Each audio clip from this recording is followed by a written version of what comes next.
各位家长、各位同学，大家好。那我们今天要谈的是标准分解式。没错，在数字非常大的时候，我们在前面的那个重点有提到，就是加减法的时候，数字很大的时候怎么办？你必须要用质因数分解，用短除法做质因数分解去分解这个数字，然后让你能够找得到如何通分。好，忘记的话，可能就要回头去前面看。这个有一个重点，就是分数的计算是跟指数结合，质因数分解，通分好，关于质因数分解的。好，那今天我们要做乘除法，有没有需要用到这个？也可以，也是有需要，好，也是有需要。好，所以我们来看看它题目会长什么样子，或者可以怎么做，可以怎么做。那我们来看一下这个题目啊，你会看到这个数字，其实哦，这对你非常的已经友善哦。怎么说它非常友善？因为它已经帮你把这个质因数分解做好，质因数分解都帮你做好啦，所以你就不用做短除法。否则的话，我可以直接给你一个很大的数字，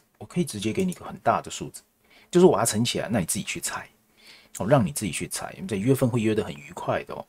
那它当然就直接做成这个样式。好，所以如果你遇到很大的数字，你先把它变成这个样子 ，OK 吗？OK 哈，好，接下来我们要做计算了哈，那我们就是原式一样哈，就不抄原来的式子，它会等于。好，注意看这个地方要说一个小小的异动哦，小小异动就是它。你有没有发现5、7、11、23、23、5、7、13全部都是质数？哎，这个6不是呢，它不是哦，这个6是不是2乘3？对，它是2乘3哦，所以等一下我们要对它做一个处理哦，乘上11。好，这个是2，那因为这里还有一个2哦，所以就变平方乘上3的3次方哦，这里还有一个3。好，所以2个再加1个，总共有3个。这是除，对不对？我们直接把它变成乘导数，所以上面是2的平方乘3，下面是5乘7乘13。好，这时候我们就可以愉快的约分了。所以分母的5跟分子的5约掉，好，剩下一个5，那我们就直接这样写。那这个7当然跟这个7也可以愉快的约掉，好，然后再来呢，这2的平方约掉，3约掉一个，剩下平方。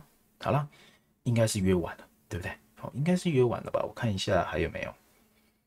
感觉是没有了。所以约分要很重要，很重要。再讲一次，约分很重要哦，一定要约到干净。好了，这个地方是9乘13的话，3927、9117，然后这个地方有7乘11，还有一个5，还有一个5哦，所以5、7、35、35、35、385、385，就这样。那么今天呢，我们除了示范，如果说遇到这种质因数分解，其实它反而简单哦，就是约分而已哦，就记得就是约分而已。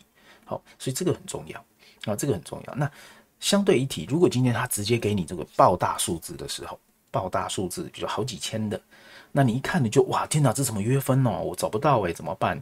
万一又很难约分的话，记得做这个动作就会很好处理。好，去记得用短除法做个质因数分解就可以了。这也就解释为什么我们在学这个单元之前，要先帮你复习因数与倍数，因为它真的需要，在这里它真的需要。好，所以下次再遇到这种质因数分解的，记得这个6，先处理一下，会对你的约分会来得更有帮助，它才不会显得很凌乱，才不会显得很凌乱。好了，今天示范就到这里。好，遇到题目多练习，我相信这个你也可以轻松的学会的。